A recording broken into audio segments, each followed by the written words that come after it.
I think an approach that might be fruitful would be to take some basic example like this one and work through that using different techniques that you guys have learned.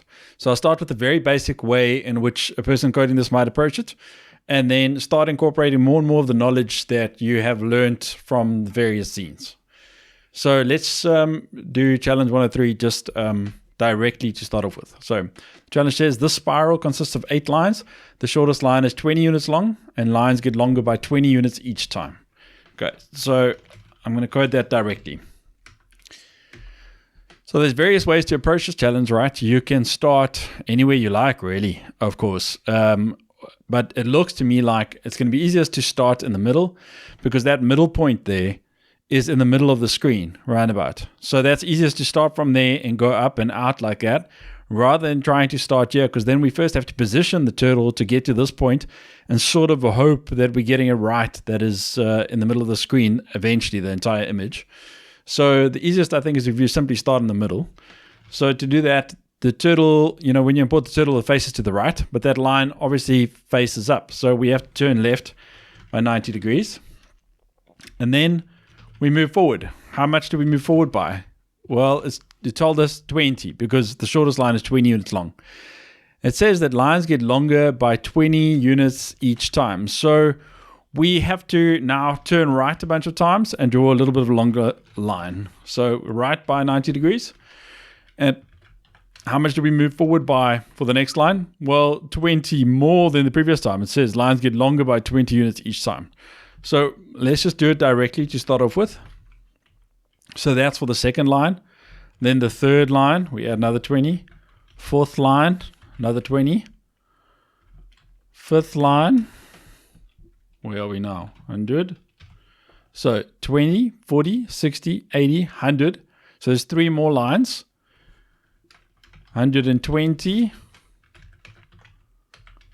140, 160. So we double check. 1, 2, 3, 4, 5, 6, 7, 8 lines, getting longer by 20 units each time. I'm just going to change the width to a value of 2, let's say. Just makes it easier to see the picture.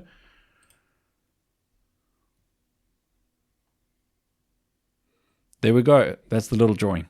So that is the most direct approach. Let's actually just hide the turtle at the end as well. Hide turtle. Okay, so that's the most direct approach you can take. So how might we go improving this? So if we think about what was the next booklet? Working with data. So this is the data that we're working with at the moment. So instead of having the value direct like that each time, we could instead just start with our starting value and add to that each time. So this time around, first time around, you just add 20. Second time around, you would add 40. But it would be pointless if we're just writing it out each time. So we have a multiple of 20 that's added.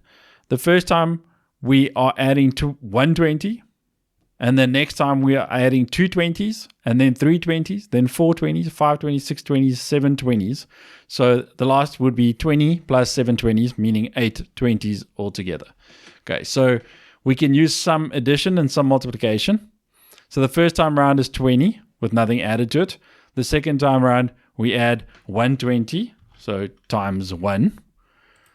Then the next time around, we add 2 20s, and so we go for the rest.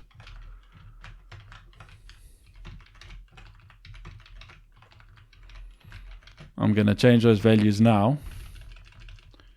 So 3 20s, 4 20s, 5 20s, 6 20s, and 7 20s. That should still give us the same result.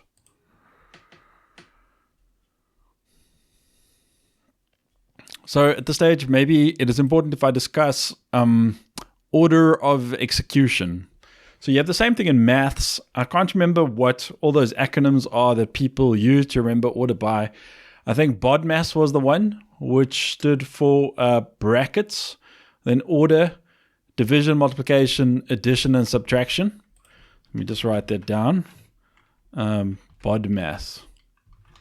So that is the order in which stuff is executed. Some people also prefer what was it? PEMDAS, I think. I think this is the typical one that programming languages use, but it's pretty much the same thing. That would be parentheses would be the P, then E is exponents, then multiplication and division, and addition and subtraction. You see that the order there is different, but it is actually still the same thing because that doesn't really matter in which order it happens. And the same for addition and subtraction. They the same importance.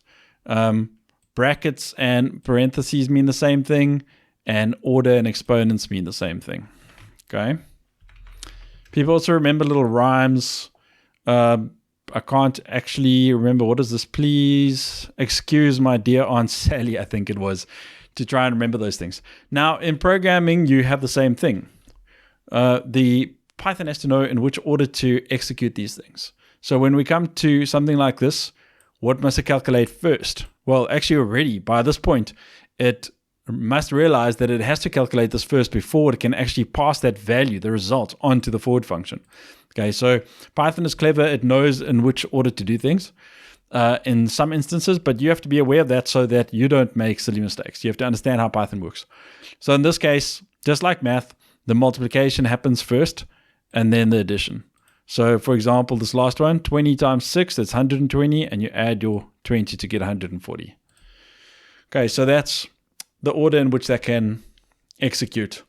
Now, what might be a different approach that we can take now? So that is working with data and multiplication and addition so that Python is doing the work for us and it more directly implements the description of the problem more directly, so it makes it a bit easier. Now, if we wanted to change, let's bring in variables now, because then that makes it even easier to change things up. Okay, so which values are getting repeated here? There's a 20 that gets repeated many times, and then there's this 20 that gets repeated. Now, they are the same value at the moment, but based on the description of the problem, they aren't actually the same value, right? The first one is the length of the first string, and the second value is by how much longer each string is after that. So let's do that as variables. The first one we can do, let's just call it start length, and that's 20. And then we replace the start length with our start variable now. That should still give us exactly the same result, because whenever Python gets to this point, it sees that start is a variable, and it looks inside, and it sees the value of 20 is inside, and it pops that in there. Okay, so this still gives the same result. Now, what if we would like to use a different start value and it wasn't 20, it was something like 50 instead? We just change that in a single place. Now the thing is a bit bigger. The other value that we had wasn't the start value, but the grow value, I guess we can call it. So let's say grow equals 20.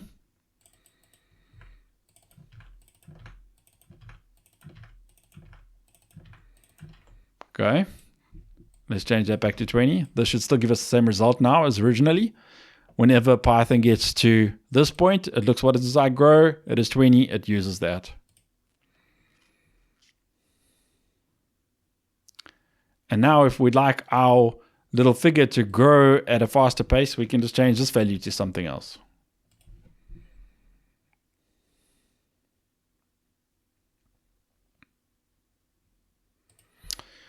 I wonder if I should move this one onto for loops. Perhaps that is a good thing to do. So a for loop is very useful for repeating something, and especially if you use it with variables, it can be very powerful. So in this case, what is it that we are repeating each time? We are turning, and then we are moving forward. So, or rather other way around. The turning left was just so that our drawing started to stop, but after that, we keep turning to the right and moving forward, right forward, right forward. So that's the sort of thing we want to repeat, and that is then what would go inside our for loop. Forward and right. So let's indent those. These are going to go inside our for loop. So how many times do we want to repeat that? The description of the problem told us we're going to do that 8 times. This spiral consists of 8 lines. So the way you can do a certain number of repeats in Python with for loop is saying for something, whatever that might be, in range 8. So that is going to repeat this 8 times now. But now we haven't taken into account the grow and any of that sort of stuff. This is just going to repeat that. So let's remove all of this code. So simply now it's going to go around and around 8 times. Okay, so we would like it to grow by a certain amount. Now, there's various ways we could do that as well.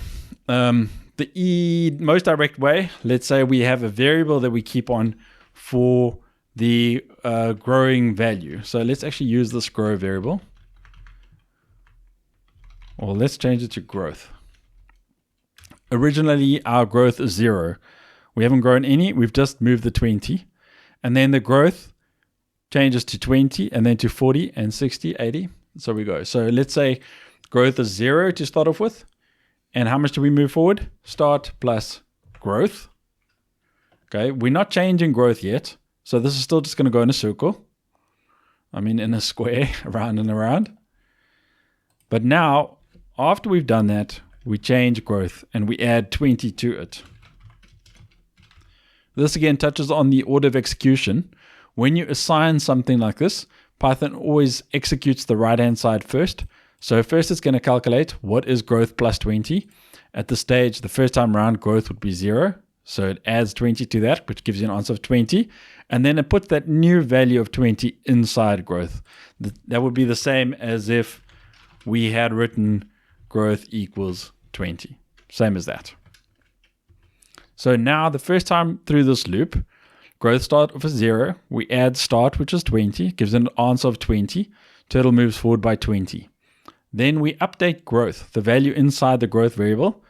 We add 20 to it. Now it was 0, so now it becomes 20. We turn right 90 degrees. Okay, that's the end of our first iteration through the loop. The next time through the loop, growth is 20 now. So start is still 20 and growth is 20. So 20 plus 20 is 40, so we move forward by 40. So yeah, first time around we move forward by 20, now we're moving forward by 40. We update growth by adding 20 to it. So it becomes, what was it now? It was 20, so now we're adding 20, so it becomes 40, and we turn right by 90 degrees. Next time through the loop, growth is 40, we add 20 to it, so that's 60. So we move forward 60, and so it keeps adding 20 to the amount that we're growing.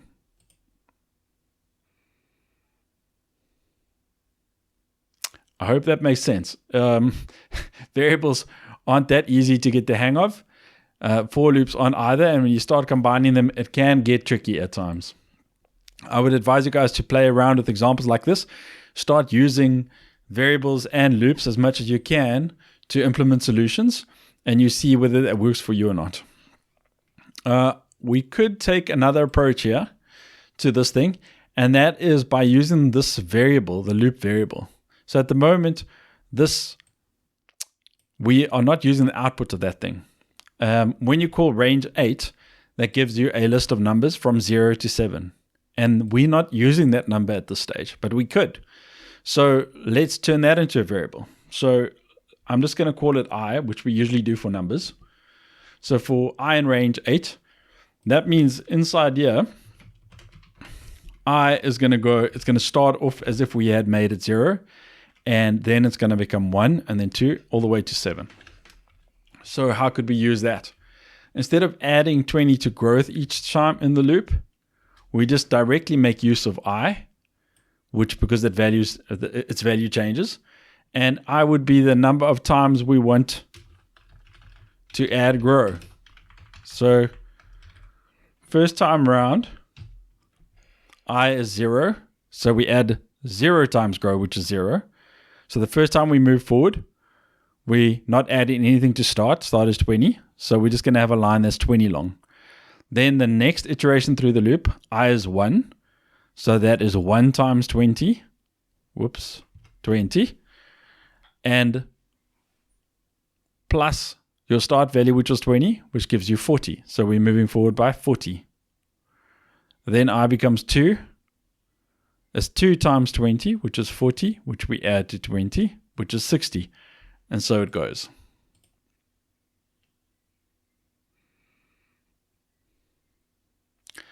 I'm not sure if that has helped you at all. If it hasn't, please leave some comments, and then I can always make another video and focus on those specific things that you're struggling with. At this stage, it's difficult for me to know what exactly you are struggling with, so I don't know what specifics to address.